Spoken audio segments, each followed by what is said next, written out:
कई दिन से मेरी लुगाई मेरी बात पर ध्यान नहीं दे रही थी, कान नहीं दे रही थी, और देती तो इस कान से सुन करके उस कान तक निकाल देती। तो मैं इलाज के लिए सरकारी अस्पताल गया। वहां एक डॉक्टर से दिखने वाले आदमी से मैंने पूछा, सर आप कान के डॉक्टर है?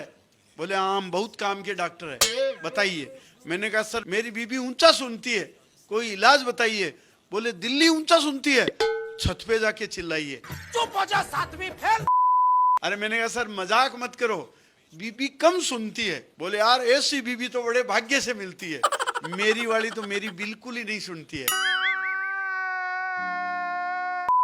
अरे मैंने कहा सर उसके श्रवण की समस्या है। वो बोले मैं समझ गया, श्रवण की समस्या बहुत गहरी है। बेचारे श्रवण के माँ बाप तो अंधे थे और लुगाई बहरी है।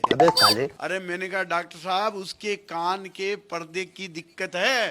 बोले मेरे लिए भी ले आना, मुझे भी पान में जर्दे की आदत है। तो पास खड़ा था एक कंपाउंडर। मैंने कहा ये डॉक्टर ने मेरी बात सुन रहा है न समझ रहा है? वो बोले कैसे समझेगा, डॉक्टर तो खुद ही बह रहा है। मैंने कहा क्या कह रहा है? ईएनटी का डॉक्टर और बह रहा है, तो प्लीज आप उन्हें समझाइए, आप उन्हें बता दीजिए कान की तकलीफ है। कंपाउंडर उसका भी बाप बोला मकान की छत लीक है तो यहाँ क्यों आए हैं, किसी मिस्त्री लोग के पास जाओ। शाबाश बेटा। तो पीछे से एक नर्स भाग के आई, बोली स्त्री रोग विशेषज्ञ छुट्टी पर है, कल आओ।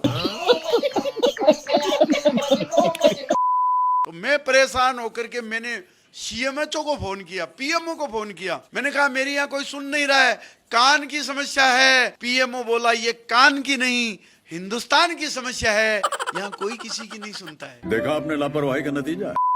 जब मेरा सरकारी इलाज नहीं हुआ तो मैं असरकारी इलाज कराने के लिए प्राइवेट हॉस्पिटल गया। वहां जाते ही बीपी और शुगर के बहाने उन्होंने मेरी जेब का नाप लिया। मैंने कहा कान की समस्या है बताइए, तो वो बोले लास्ट कॉर्नर पर चले जाइए। मैंने वहां डॉक्टर को जाकर के पूछा, मैंने कहा सर बीबी ऊंचा सुनती है कम सुनती है, आप इलाज बताइए। बोले बिल्कुल कर देंगे, आप ये बताइए कि आपकी बीबी कितनी दूर तक सुन सकती है और इलाज ले जाइए। मैंने कहा सर ये तो पता नहीं है, मैं अभी पता करके आता हूं। तो मैं ये जानने के लिए कि मेरी घरवाली को कितनी दूर से साफ सुनाई देता है, मैं घर आया, आकर के गेट पर जोर से चिल्लाया। मैंने कहा क्या कर रही हो? कोई जवाब नहीं आया। मैं घर के अंदर गया, अंदर जाकर के मेन गेट के पास जाकर के जोर से फिर चिल्लाया क्या कर रही हो? फिर जवाब नहीं आया। मैं रसोई के पास जाके चिल्लाया क्या कर रही हो? फिर कोई जवाब नहीं आया। मैं एकदम रसोई में अंदर जाके उसके कान के पास जाके चिल्लाया क्या कर रही हो? वो बोली 4 बार कह दिया ना सब्जी काट रही हूँ।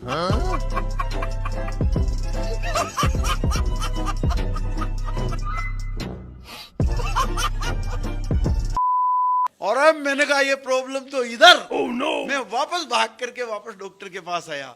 मैंने कहा डॉक्टर साहब प्रॉब्लम इधर है, इलाज बताइए। वो डॉक्टर साहब इंग्लिश में मेरे को कुछ समझाते हुए अंदर गए और वापस एक मशीन लेके आए। बोले मिस्टर मारवाड़ी ये 1 लाख में आएगी, 10 टाइम बेटर सुनाएगी, देन योर प्रॉब्लम सॉल्व हो जाएगी। और मैंने कहा सर 1 लाख बहुत महंगा है, कोई सस्ती दिखाइए। तो अब की बार डॉक्टर इंग्लिश से हिंदी में आए, अंदर जाकर के एक 50,000 की मशीन लाए। बोले ये 5 गुना ज्यादा सुनाएगी और आपकी सारी दिक्कत दूर हो जाएगी। और अब मैंने कहा सर मैं इतनी अफोर्ड नहीं कर सकता, आप मेरे को कोई सस्ती दिखाइए। तो अब की बार डॉक्टर ने एक 10,000 की मशीन लाई, उठा के डब्बा पटका।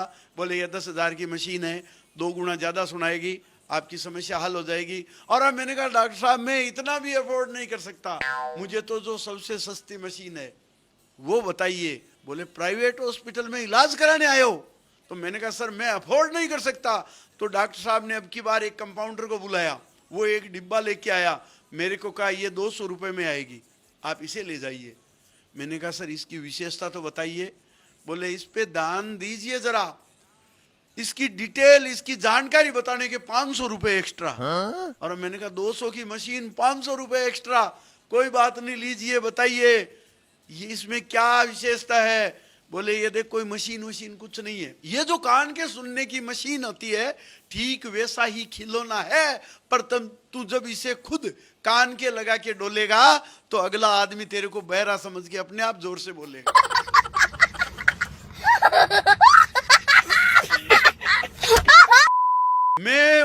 से निराश होकर के वापस सीएमओ को शिकायत की। मैंने फिर पीएमओ को कहा, सीएमएचओ को कहा, मैंने कहा सर प्राइवेट हॉस्पिटल में भी मेरी कोई नहीं सुन रहा है, मेरे कान की समस्या है। सीएमएचओ बोला देख मैंने तेरे को पहले ही कहा था ये कान की नहीं हिंदुस्तान की समस्या है, यहाँ कोई किसी की नहीं सुनता है। अरे सांसद संविधान की नहीं सुनते हैं, विधायक विधान की नहीं सुनते हैं, अफसर मंत्री की नहीं सुनता है, रहबर संतरी की नहीं सुनता है, बहू सास की नहीं सुनती है, एम्प्लॉय अपने बॉस की नहीं सुनते हैं, अदालत इंसाफ की नहीं सुनती है और पुलिस किसी के बाप की नहीं सुनती। अरे बोलने वालों को तो कोई सुनता नहीं और गूंगों के रोज बयान होते हैं। अब तो चुप रहने में ही फायदा है क्योंकि आजकल दीवारों के भी कान होते हैं। अच्छा कान तो मकान के भी कान होते हैं, दुकान में भी कान होते हैं, लेकिन वो कोई काम नहीं आते हैं। अरे होने को तो जानवरों के भी कान होते हैं पर वो कम से कम मक्खी उड़ाने के तो काम आते हैं। होने को तो जानवरों के भी काम होते हैं पर वो मक्खी उड़ाने के काम आते हैं, पर आदमी के कान तो अब सिर्फ और सिर्फ चश्मा टांगने के काम आते हैं।